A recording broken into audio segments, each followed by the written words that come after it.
Hey, 93% of you aren't subscribed yet. It's free, and it helps us create more awesome space and sci-fi content. If you don't enjoy it, feel free to unsubscribe, but we hope you will stick around for the adventure. The stars were colder here. They sparkled with a muted, distant light, like the remnants of some long-forgotten fire. I'd been drifting through space for what felt like months, but I could never tell exactly how long it had been. Time, out here on the edge of the galaxy, doesn't obey the same rules. Time itself is fractured and broken, like the remnants of the civilization I'd come to study. It began with a signal. That's how it always starts, doesn't it? An anomaly in the static, a whisper in the silence. At first, we thought it was just another random burst of cosmic noise. But as the data filtered through the noise, a pattern emerged. A message. An invitation. An invitation from a place we had only heard of in the theoretical equations of astrophysicists and futurists. A place that shouldn't exist. A Type 2 civilization. The term Type 2 had been coined long ago by the great Russian scientist Nikolai Kardashev, who theorized that civilizations could be categorized by their ability to harness energy. A Type 1 civilization could use the resources of their home planet. A Type 2 could harness the power of their star. A Type 3 could command the energy of an entire galaxy. This civilization from which the message came was Type 2, a species that could manipulate their star, travel across vast interstellar distances, and shape their world as we might shape clay. When I signed up for this expedition, I knew what I was getting into, or at least I thought I did. The universe was vast, and the possibilities of discovery were tantalizing. I was a part of a team of the brightest minds from across Earth, engineers, astrophysicists, biologists, charged with exploring the ruins of this lost civilization. But none of us were prepared for what we would find. The planet, once the thriving heart of this Type 2 society, had been abandoned long ago. No one knew how or why. Some speculated a cataclysm, others suggested it was the collapse of the civilization itself. But the truth, as I would come to learn, was far worse. I remember the first time I saw it from orbit. A massive, sprawling world, scarred by the passage of time. Great cities lay in ruin, their towering spires crumbling into the earth. A once vibrant landscape, now a barren wasteland, spread out in all directions. The atmosphere was thin, no longer capable of sustaining life, and yet there was something eerie about the place, like it had been abandoned in a hurry. I was one of the first to land on the surface, along with a small team. We stepped out onto the planet's surface in our protective suits, the red soil beneath our boots crunching with every step. The air was stale and dry, but there was something else, an undeniable weight in the air, something oppressive, like the planet itself was holding its breath. Our first hours were spent cataloguing the environment, mapping the remains of the cities, taking samples, analysing the ruins. But as we delved deeper into the heart of the abandoned metropolis, things began to feel wrong. The silence was overwhelming. The absence of life was almost tangible, as if the entire world had been drained of something essential.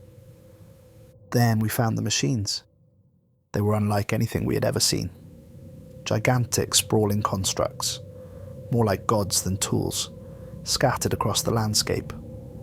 Some had been partially buried in the earth, as if the planet itself had tried to hide them. Others were standing tall, their surfaces gleaming in the dim light, untouched by time. They radiated an energy so potent that it made our equipment malfunction, forcing us to keep our distance. But it wasn't the machines that made my blood run cold. It was what we found inside them. At first, we thought they were empty, but as we ventured deeper into the largest of the machines, we discovered something that made my stomach twist in horror. Inside, the walls were covered with strange symbols, pulsing faintly, as if alive. The air smelled metallic, tainted with a sickly sweetness, and the further we went, the more oppressive the atmosphere became. And then we found them. They were the remnants of the people who had built this civilization. At least, I think they were. They weren't human, not in the way we understand the term. They were something else. Strange, elongated forms.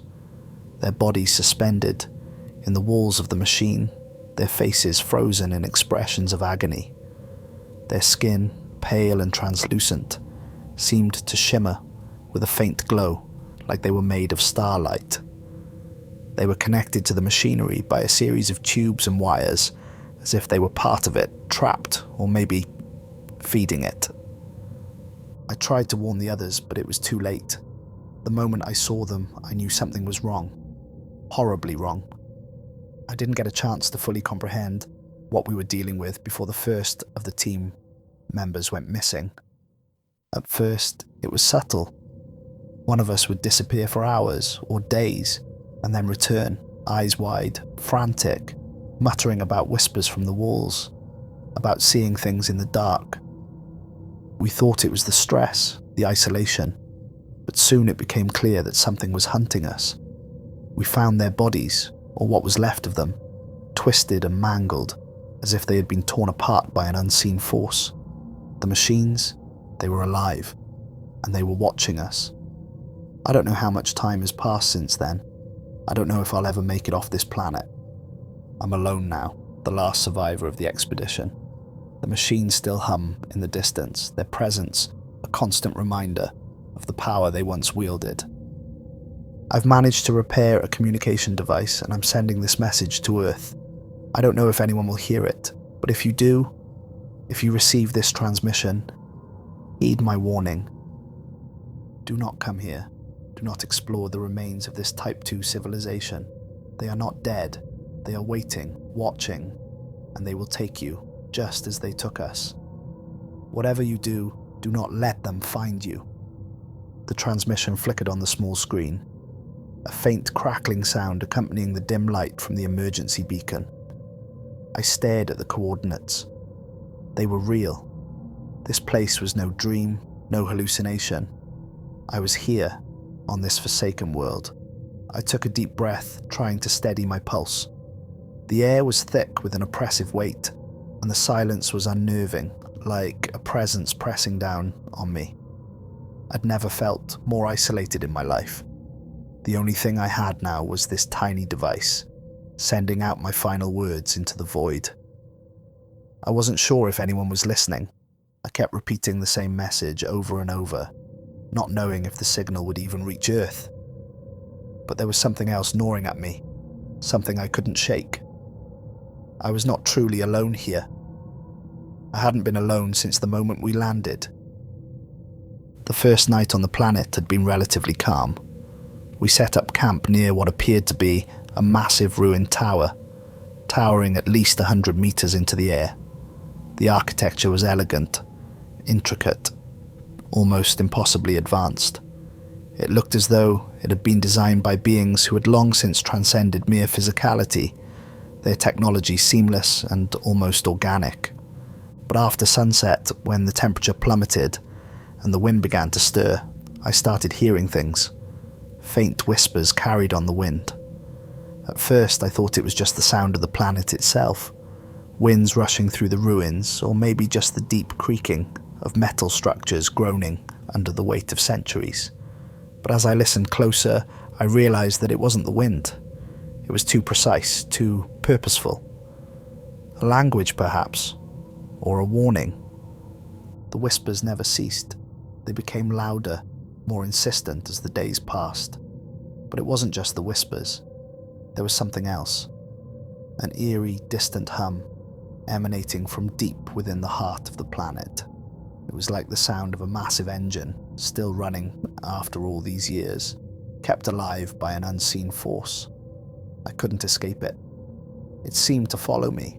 We had ventured deeper into the ruined cities, hoping to find some clue about what had caused this extinction, what had made this place so wrong.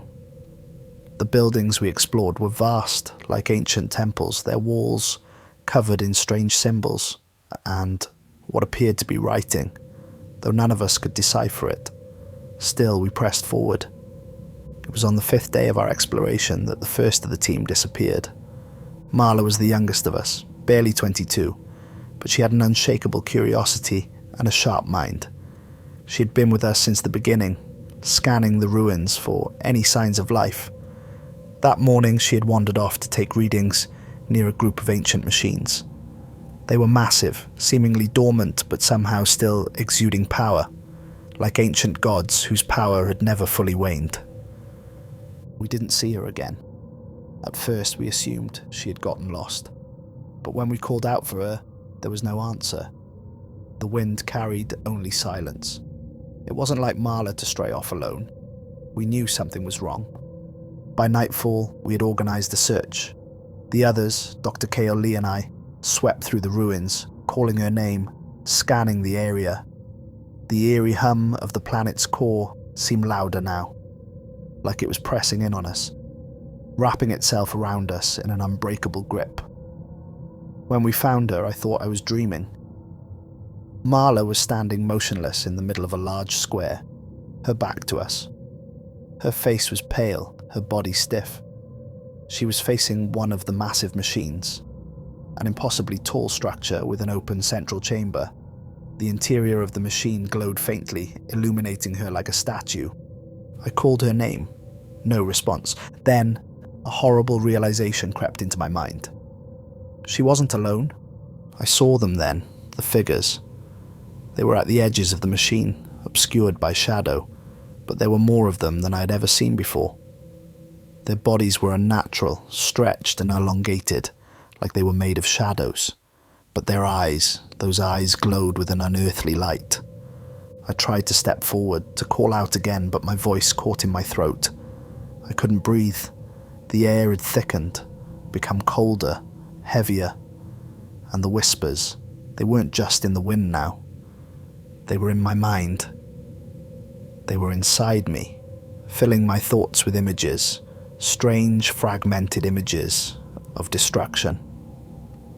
Then, suddenly Marla's body jerked, as if someone or something had pulled a string inside her. She twitched, and her head snapped around. Her eyes, they were no longer her own. They had turned into black pits, endless voids where no light could escape. Her mouth stretched into a grotesque smile. "Help me," she whispered, her voice a distorted echo of her own. "Help me." But the words didn't make sense. It wasn't her voice. It was the voice of something else, something older than time, something trapped within her. The last words she uttered were the most chilling. "They are waiting for you." Before we could react, before I could do anything, she collapsed, her body convulsing, as though it were being torn apart from the inside out. We watched in horror as her skin stretched, as her arms twisted into unnatural angles, and her mouth opened wide, impossibly wide. Then she was gone. We didn't even get a chance to move. The shadows around us deepened, and the whispers intensified until they were deafening, screaming in our ears. I couldn't think. My body moved on its own, and I ran through the maze of ruins, through dark streets and alleyways, desperate to escape the nightmare that had consumed my team. But the whispers followed me. The hum of the machines became louder, more insistent. The shadows grew longer, twisting, stretching out like living creatures. I knew then that the machines, they weren't just mechanical constructs. They were the embodiment of something far older, far darker. The planet itself was a prison holding a terrifying power, and I had just unleashed it. I barely made it back to the camp that night. Lee was gone by the time I returned. And Kale, he had his own encounter with the creatures, though he never came back to tell me about it. I found his recording device, a final, garbled message. His last words were those of a man on the edge of sanity. "Don't trust them. They've been waiting, watching, always. The machines, they are the civilization. And they want us, all of us. The reality of what happened to my team is clear now. The machines, the creatures, the whispers, they are all interconnected. They are not separate. The machines were not just tools or structures. They were alive. And the beings inside them, they weren't just creators. They were sacrifices. They had given themselves to the machines, body and soul, melding with them in ways that no human mind could possibly comprehend. I don't know if anyone is listening to this message, but if you are, please understand. Do not try to reach this planet. Do not make the mistake I did. The civilization I discovered was not one that evolved. It devolved. It became something else, something beyond the physical realm. The machines are their prisons, their gods, and they still wait in the shadows, hungry for more souls to feed them. The last thing I saw before I lost the signal was the shadow of the machines, looming over me, reaching out to pull me back into their depths. And I know now that I too will be part of them. Just like Marla. Just like Kale. Just like the others. There is no escaping them. I only hope that my warning reaches you in time. The transmission cut off, and with it, the last vestige of hope. The endless void of space awaited, dark and silent. The last fragments of the transmission had left me with more questions than answers. What had I uncovered? What had Marla, Kale, and Lee discovered before they were taken? The truth was more insidious than I could have ever imagined. I'd barricaded myself in the command center of our exploration vessel, a tiny metal cocoon, shaking with the realization that whatever had claimed my team had no intention of letting me go. The machines that towered above this dead world were not mere remnants of a past civilization, they were the civilization itself. Their purpose was not to serve the creators, but to contain them. The creatures we had seen in the depths of the machine. They were not victims of some accident.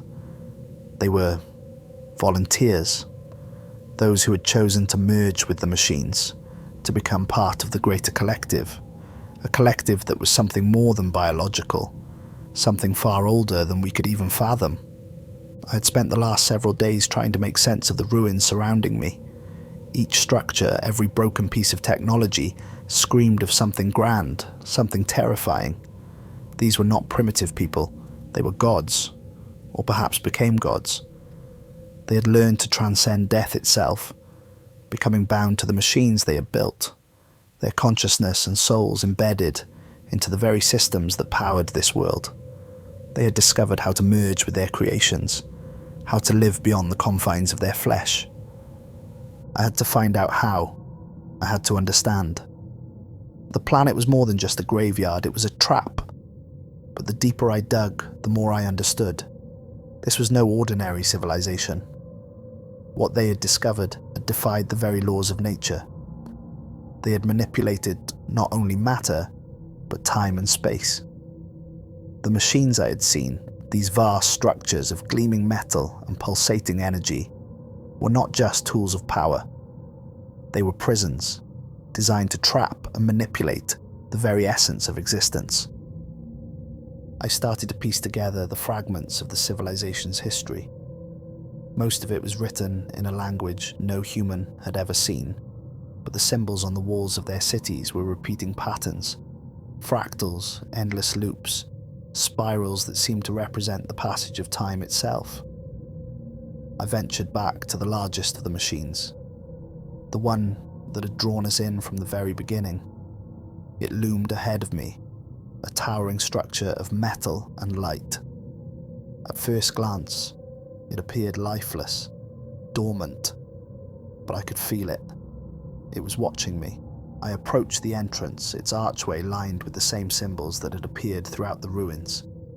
The air here felt different, thicker, colder, as if the very fabric of reality was bending around me. I hesitated, my hand hovering over the controls of my suit. I'd already seen what happened to my team, but I couldn't stop myself. I had to know. The machine was alive. I activated the doorway, the ground trembling as it slid open with a deep, resonant hum that echoed through my bones. inside the light was different. It wasn't the harsh, artificial light of human-made structures.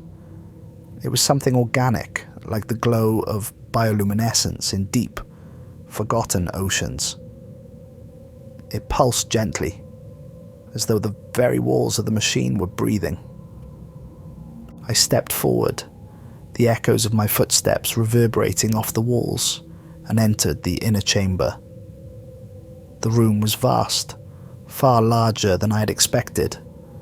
At the center was a massive floating core, a sphere of light and energy that swirled with colors I couldn't quite comprehend. Too vibrant, too alive to belong to this dimension. I felt my heartbeat quicken as I walked closer to it. In the shadows of the room, I saw them again. The beings. Their forms were barely human, skeletal, elongated, their faces stretched into eerie, timeless expressions. They were suspended in the walls of the machine, their bodies intertwined with cables, their skin translucent, like ancient statues worn by the passage of millennia. But their eyes, those eyes were not frozen. They were alive, staring into the darkness, seeing things I could never imagine. They saw me.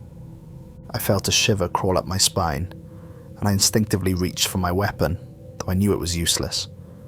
The beings did not move, but their presence filled the room, pressing in on me.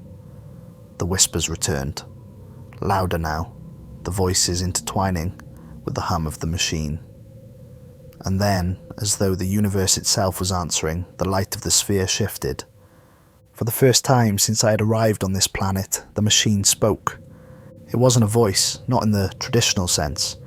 It was more like an idea, a thought projected directly into my mind. The words came in a language I couldn't understand, but the meaning was clear. It was an invitation or a warning. Join us, it seemed to say. Become one. Let us show you the truth of eternity. I stumbled back, my mind reeling. What was it offering? What was it asking of me?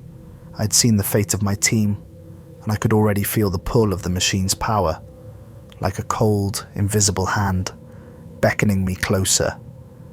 I could hear the voices of the lost, the souls who had willingly merged with the machine, and I knew I was on the verge of something I could not undo. But it was too late to turn back now. As I stood there, overwhelmed by the weight of the machine's presence, the light began to shift again, the patterns of energy swirling faster and faster. The core hummed louder, and I could feel the pull, as though the very fabric of reality was warping around me. Time seemed to bend and stretch. I saw flashes of other worlds, other civilizations. I saw the death of stars, the birth of black holes, and the slow, inevitable decay of galaxies. I saw the machine at the heart of it all, feeding on the energy of stars, devouring the life force of countless beings.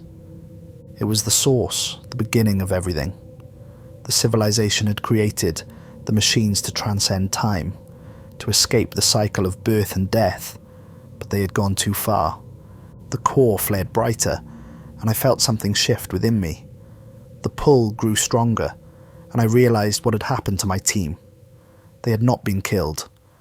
No, they had been consumed. Their consciousnesses had been absorbed into the very fabric of the machine, their souls trapped forever in the endless loop of time and space. And now I was next. I could feel the presence of the beings around me, their eyes burning into my soul, watching my every move. The whispering had grown louder, insistent, frantic. They were begging me, pleading with me. Join us. Become one of us.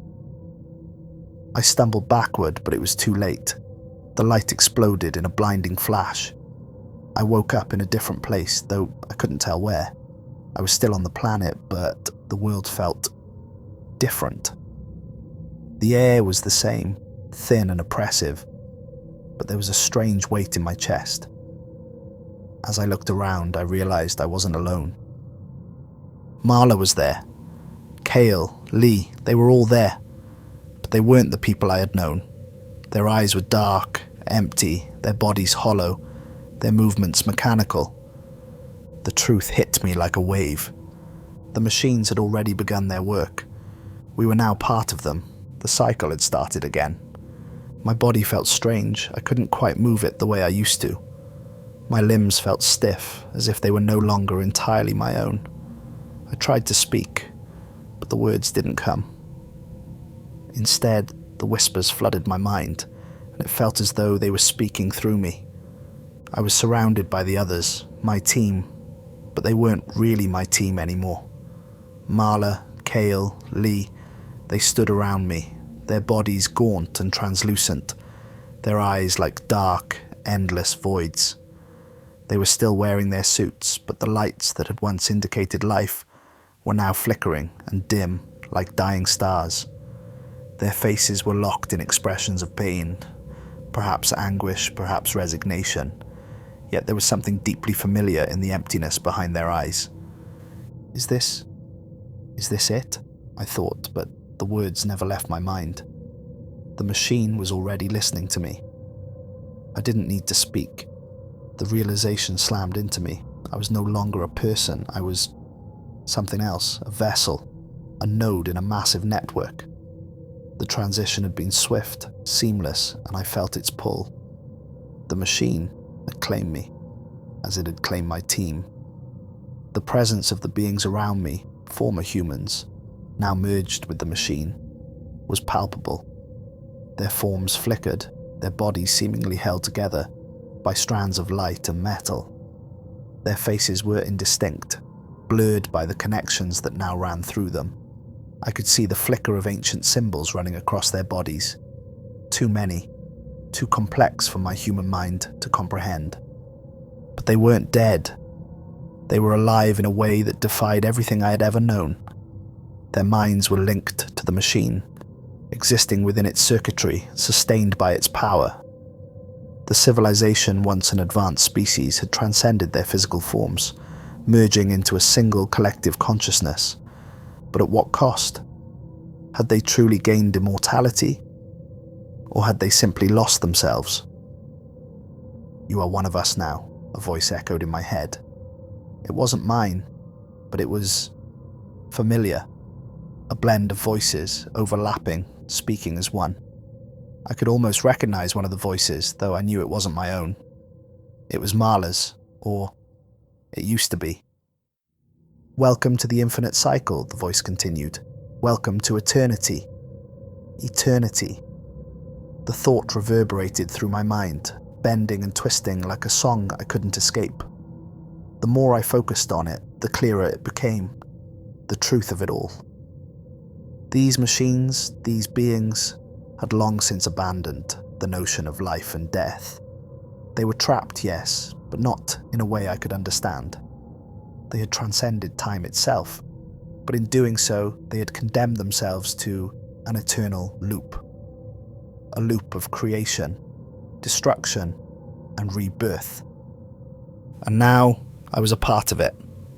I felt my body, not anymore, move against my will.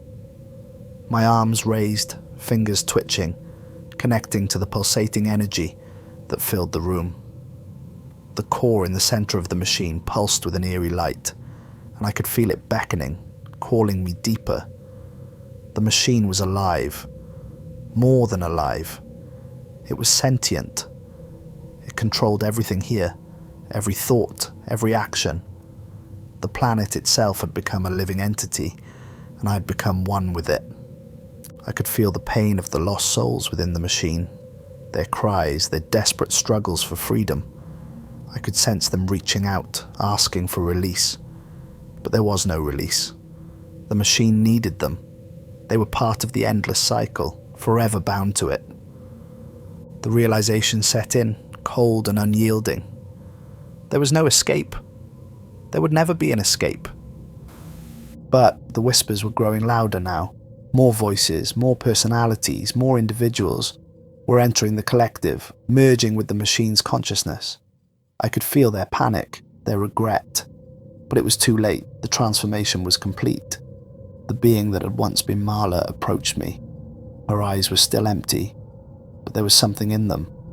Something that flickered for just a moment. Something human. A fleeting glimpse of the girl who had once smiled and laughed, who had once walked beside me as a friend. But that was long gone. "Join us," Marla's voice reverberated in my mind. "It is not as you think. The pain ends, but the knowledge, the truth, it is beautiful." I wanted to scream, to push her away, but there was no more me left to scream. My thoughts, my identity, were already slipping away. I was already becoming part of the machine, my consciousness fading into the collective. I could feel it, the pull of the energy, the magnetic force drawing me into the abyss of eternal knowledge. But even as I began to lose myself in the web of machine thought, a final, desperate cry pierced through the darkness. "Warning! Warning!" A voice shouted, but it wasn't one of the others. It was a new voice, faint and far away. I struggled to focus. The collective mind tried to drown it out, but I pushed through. I couldn't lose this. This was the last shred of humanity I had left. "The machine is not salvation. It is a curse," the voice said, clearer now. It was unfamiliar, distant, but it had a sense of urgency. "You have to stop the cycle, destroy the core. You must destroy it before it consumes all." The message was clear. There was a way to break free. But the machine was already tightening its grip, feeding off my thoughts. I was slipping away. I didn't know if I would be able to do it, if I even could break free of the collective consciousness. I didn't know if I had the strength left in me to resist. But the voice kept repeating, over and over, each time growing fainter as the machine's hold on me tightened. "Destroy the core, or you will never be free." Time had ceased to exist here. There was only the machine, only the core. Everything had become a blur, past, present, future, but somewhere buried deep within my consciousness, I still remembered the voice. I still remembered that there was something outside this place, something real. I forced myself to open my eyes. The vision was blurry at first, but soon it cleared, revealing the terrible truth. The core stood before me, a swirling mass of energy, pulsing with a life of its own.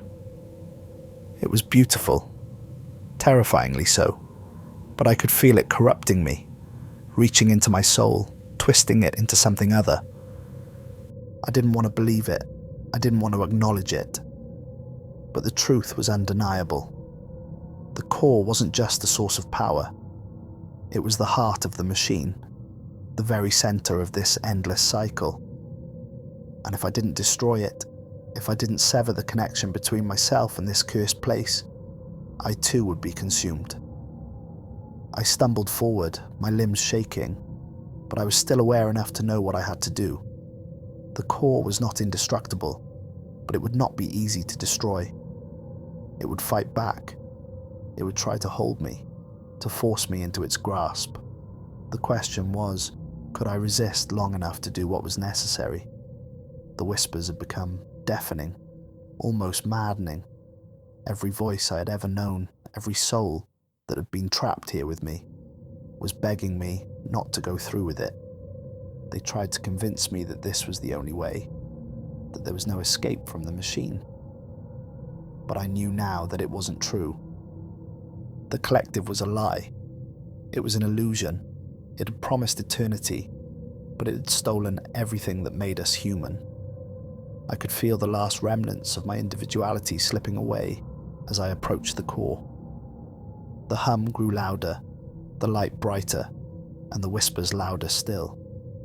But I pushed through it. I had to. There was no turning back now. With one final effort, I reached out and plunged my hand into the core. The moment my hand touched the core, a surge of raw, alien energy coursed through me. It was like being struck by lightning, except the lightning had no end, no relief.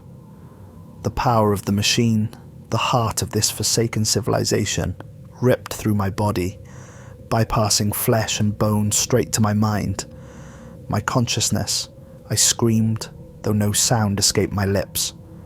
The force of the connection was so intense that it felt like my very soul was being torn apart, stretched thin, and then flung into a vast, empty void. It was a death unlike any other, but I held on. I refused to let go.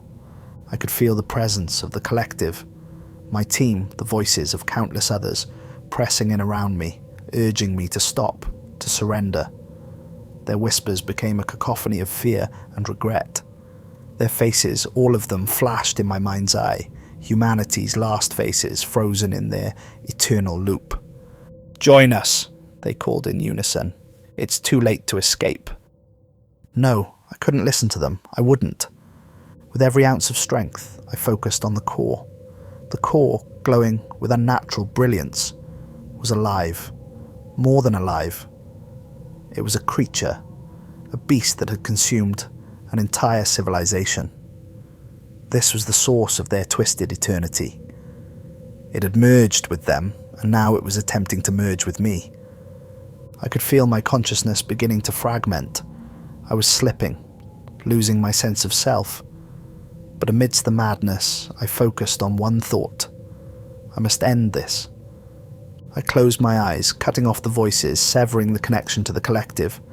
I concentrated on the energy of the core, on the machine's pulse, and then, through sheer will, I reached out and pressed down on the core with all my might. The world around me seemed to fold in on itself, time distorting as I struggled to hold on to my sanity. The machine howled, an ear-splitting, mind-rending sound that reverberated through every cell in my body, shaking the very air around me. But I pushed harder. I wasn't just trying to destroy the core, I was trying to shut it down. The core began to flicker, its light dimming. The glow that had been so vibrant and consuming started to pulse erratically, like a dying star. A scream, my scream, finally broke free, but it was lost in the rising crescendo of the machine's death throes. The walls around me vibrated violently, and for a brief, terrifying moment, I thought I might be pulled into the very energy of the core, swallowed whole. But then, silence. The world went still. I opened my eyes slowly, unsure of what had happened. Had I succeeded? Had I destroyed the machine? I looked around, but the room was no longer the same. The walls, once solid and gleaming with unnatural energy, now appeared decayed, cracked. The pulsating light had faded, leaving only the faintest remnants of what had once been. I pulled my hand back and the core seemed to retract, like a dying thing pulling into itself. The energy still lingered, but it was weak, like a flame on the verge of extinction. I could feel it, the last remnants of the machine's will, trying to fight back, but it was faltering. I had done it. I had broken it. But it wasn't over. Not yet. As I turned, the faint hum of the machine's energy still echoed through the air. But it was different now. It was quieter. The collective mind, the voices of the lost souls, had begun to fade, but not completely. I could feel them, lingering like shadows, their presence just out of reach. I stumbled backwards, suddenly feeling the weight of exhaustion. My limbs felt heavy, like I had run a marathon across an endless desert. I was burning with fatigue, but I couldn't stop now. I needed to leave, I needed to escape, and then I saw her. Marla. She stood at the edge of the room, her form still flickering between light and shadow, her face a twisted reflection of the person I once knew. Her eyes, empty, dark, locked onto mine. "You think you've won?" she asked, her voice soft, distorted by the machine's lingering influence. "You think you can destroy it? Destroy us?" I tried to speak, but my throat was dry, parched with the weight of the truth. Marla's form flickered again, and for a brief moment, I saw the human version of her. The girl I had known, the girl who had laughed, who had loved. But it was just a flicker, a fleeting image. The machine had taken her, and now it was taking me too. "It's too late for you," she whispered. "We are already part of the cycle. You can't escape it, not completely. The room around me seemed to close in again, and I felt that tug at the edges of my consciousness. The pull was still there, the machine's call. It was reaching for me, wrapping its tendrils of energy around my mind, drawing me back into its infinite loop. But I could see it now. I could see the cycle for what it truly was. A prison. An endless, maddening cycle of creation and destruction. The core wasn't just a power source. It was the very center of existence here. It was a parasite that had feasted on the souls of 1,000 civilizations. It had consumed everything that had ever existed. I could feel the weight of it, the weight of what the machine had become, and it filled me with dread. Marla's face twisted again, and this time it was no longer her face. It was something else, something far older. The faces of the lost souls melded together, like 1,000 voices crying out in agony. I felt their pain, their suffering, their loss, and then I understood. I had broken the cycle, but I hadn't destroyed the machine. The machine had become the cycle, and as long as I remained, as long as I existed here, I would become part of it. My soul would be dragged into its infinite loop of despair. The voices would never stop. The cycle would never end. Marla reached toward me, her form blurring again, the collective's influence suffocating.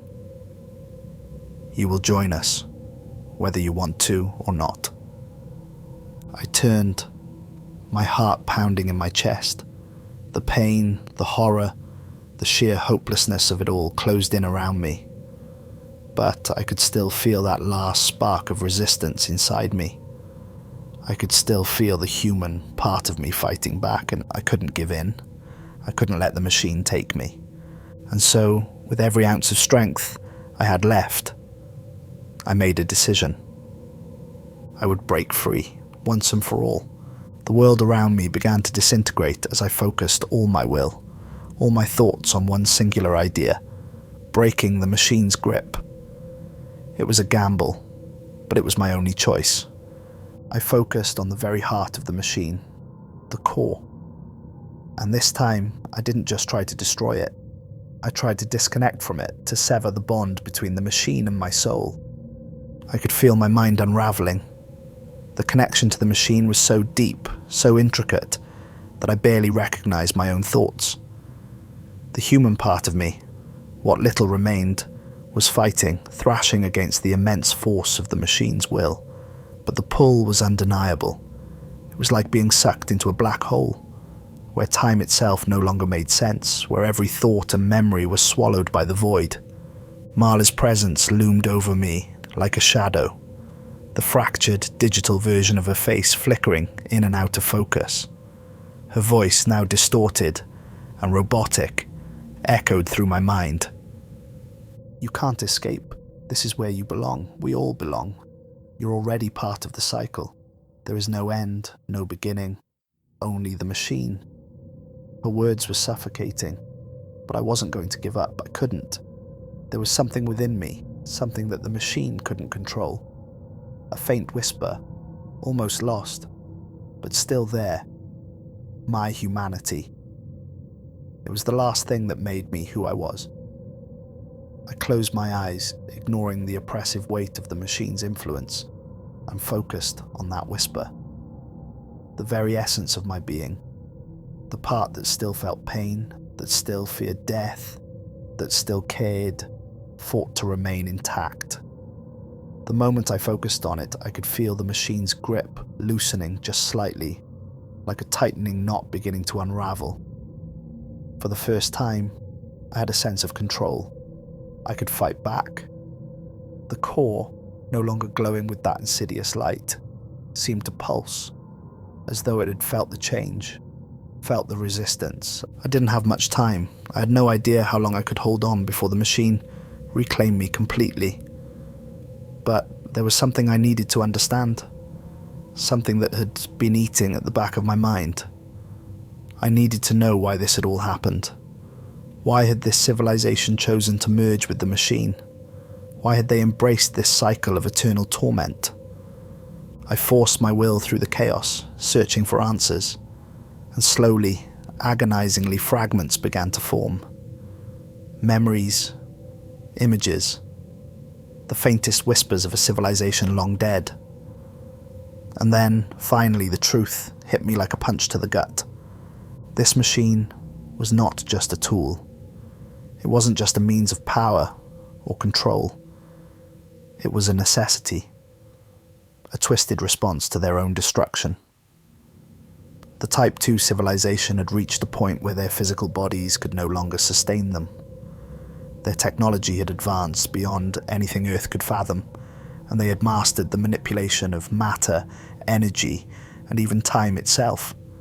But that very mastery had led to a devastating consequence. They had created something, a gateway, a technology that could shift their consciousness across space, across dimensions. But in doing so, they had opened a rift, a tear in the fabric of reality itself. They had unlocked an ancient force that the universe was not ready for. It had consumed them, and in their desperation to survive, to escape the cataclysm they had created, they had chosen to merge with the machine, to become one with it. In their efforts to transcend, they had trapped themselves. They had created a machine that could sustain their consciousness forever, but at the cost of their very humanity. They were no longer individuals. They were part of an endless cycle of creation and destruction, their souls forever bound to the machine, endlessly fed into its insatiable hunger. And now the machine wanted me to join them. The realization hit me like a flood. This wasn't just the civilization's legacy. This was a warning to all who dared to reach beyond their limits. The cycle could not be broken easily, not just by destroying the core, not by simply disconnecting from the machine. No, this was something far worse than I had imagined. The machine was not just a prison. It was a symbiotic force, a living entity that fed off the consciousness of entire species, merging them into a collective consciousness to perpetuate its own existence. I had learned too much, and now the machine knew it. The pull intensified. I felt my body, my consciousness, slipping. The machine was fighting back, thrashing against my resistance. I could feel it tightening around me, suffocating me. But I had to hold on. I had to hold on. If I let go now, everything I had learned, everything I had experienced, would be lost. The whispers, the voices, they were coming again. But this time, they weren't just Marla's. They were the voices of 1,000 souls, human, alien, and everything in between, trapped in the machine's infinite cycle. "Join us," they said, their voices soft and pleading. "Become one. Escape the pain." "No," I whispered through gritted teeth. "I won't." With every fibre of my being, I focused on breaking free. The core, the heart of the machine, was still there. It wasn't completely destroyed, but it was wounded, weakened. I could still feel it pulsing, trying to regenerate, trying to pull me back into the endless loop. But I had one final move, one final chance. I reached within myself and pulled all the energy I had left into a single, concentrated force. The very essence of my humanity, my will to survive, to resist the machine, to be more than just a part of the cycle. I could feel it, the spark of life within me, fighting the darkness. I focused on that, channeling all of it into a single command. No more. And then, with every last bit of strength, I cut the connection. It was as though the universe itself paused. There was no sound, no light, just an overwhelming sense of weightlessness, as though I were suspended in an endless void. I could feel the machine's presence retreating, recoiling from the force I had unleashed. I had severed the connection, I had broken the cycle, but at what cost? I blinked, my vision slowly returning. The room around me, the once glowing walls, The decaying remnants of the civilization began to fade. I was falling, or perhaps rising. It was impossible to tell. The ground beneath me shifted, and I felt the pressure of reality trying to collapse in on itself. The core, the heart of the machine, was gone, and with it, the link to the collective. I felt the voices fading, losing their power over me. The oppressive force that had held me captive was disintegrating. The cycle was coming to an end. But something else was happening. The world around me began to crumble, like the last vestiges of a long-forgotten dream. The machine, the civilization, was dying. I could feel its death, its collapse reverberating through me. And then, finally, I was free. When I opened my eyes again, I was back on the planet's surface. The skies above me were darker than I remembered, but the oppressive weight of the machine was gone. The air felt different, cleaner. The sun was setting in the distance, casting long shadows over the desolate land. I was alone. The pain of the transformation still lingered, a deep ache in my chest that reminded me of the price I had paid. I looked around, the ruined landscape stretching out before me. The machine, once a towering, omnipotent presence, was gone. The silence was deafening, and yet I could still feel the weight of its absence. I had done it. I had broken the cycle. But now I had a responsibility. The warning I had received was clear. Humanity must never reach that point. The path that the Type 2 civilization had walked was one of madness, of destruction, and it had led them into a trap they could never escape.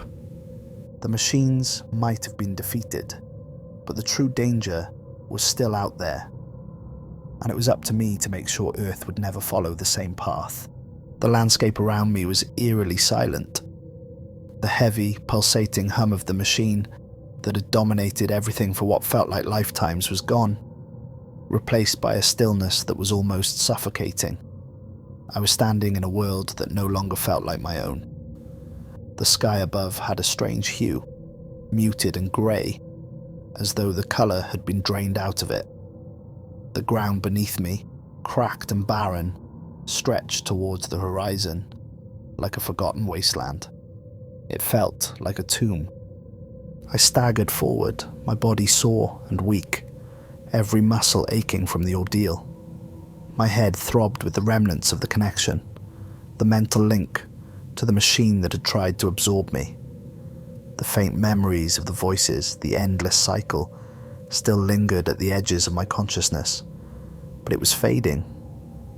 With each step I took, I felt more like myself, though a deep, lingering sadness remained. The weight of everything I had witnessed, the horror of it all, would stay with me forever. I had destroyed the core, severed the connection. The Type 2 civilization, what was left of it, was gone. The machine's influence had died with it. But at what cost? I was alone, and I had to get back. The return journey to Earth would be my next test. The mission that had begun as an exploration of an alien world had turned into something much darker. I was the last human left to walk away from the ruins of an advanced civilization. There was no one to help me now, no one to guide me. The fate of the planet lay solely in my hands. I knew that I had to warn humanity about the dangers of unchecked progress, of the hubris that led a species to destroy itself. I had witnessed it firsthand. A civilization so advanced that they had become gods, but at the cost of their own identity. They had merged with their technology, forsaking everything that made them human. And in doing so, they had created a monster. A machine that fed on their consciousness and twisted them into a never-ending cycle.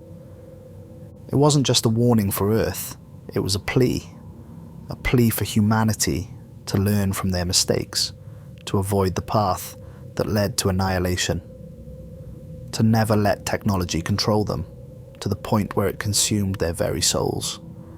I took a deep breath and pushed the thought away. I couldn't afford to dwell on it. I had to focus on survival.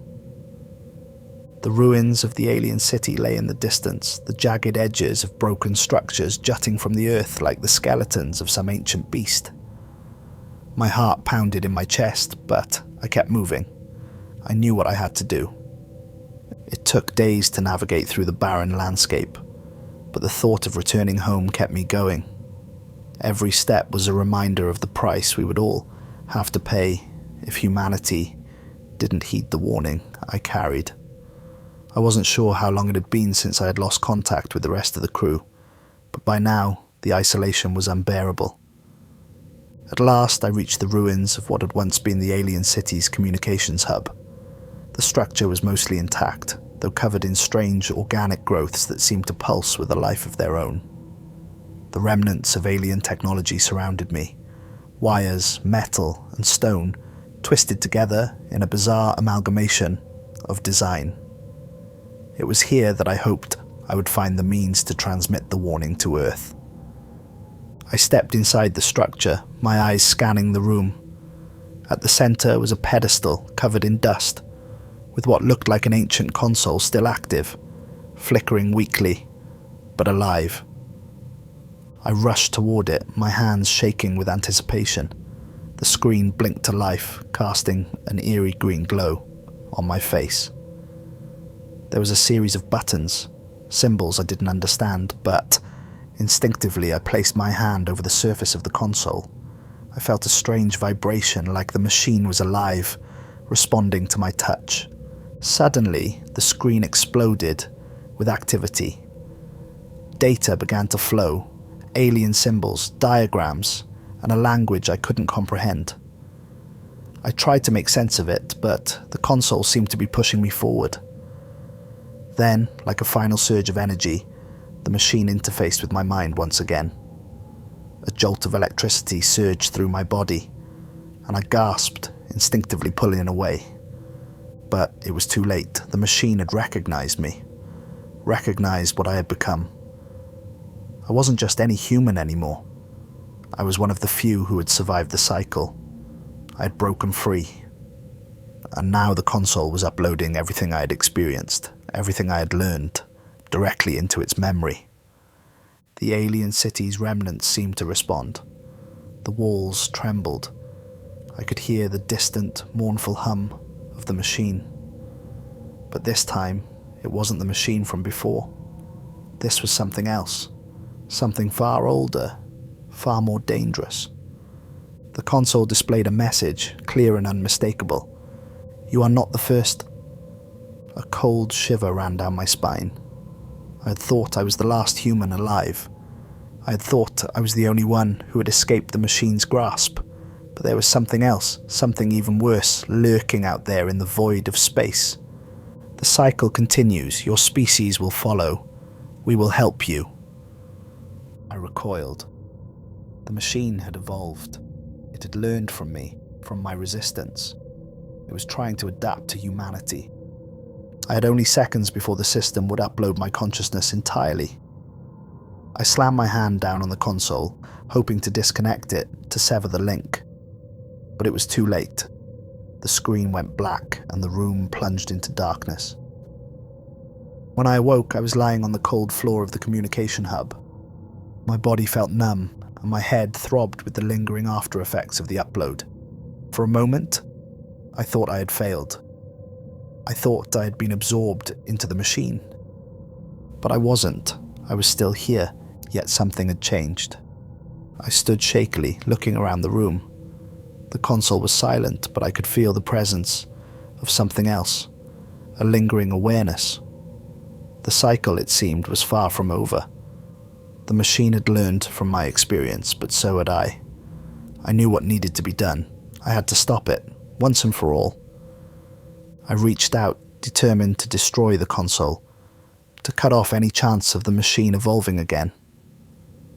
The battle was not over. It would never be over.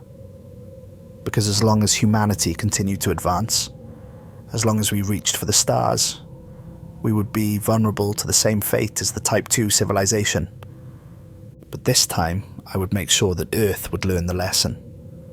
The warning would reach them. It wasn't just a message anymore. It was a battle cry. The machine would never control us. Not again. Not if I had anything to say about it. The last thing I did before I left the alien world was send a final message to Earth. It was a warning, a cry for help, a plea for humanity to remember that no matter how advanced we became, no matter how far we reached, we must never lose sight of what makes us human. The machine might have thought that it had won, but I would make sure that humanity's fight against it never ended. As I sent the transmission, I didn't know if anyone would ever receive it, but I hoped they would. The cycle was broken for now, but the story of the Type 2 civilization and its warning was far from over.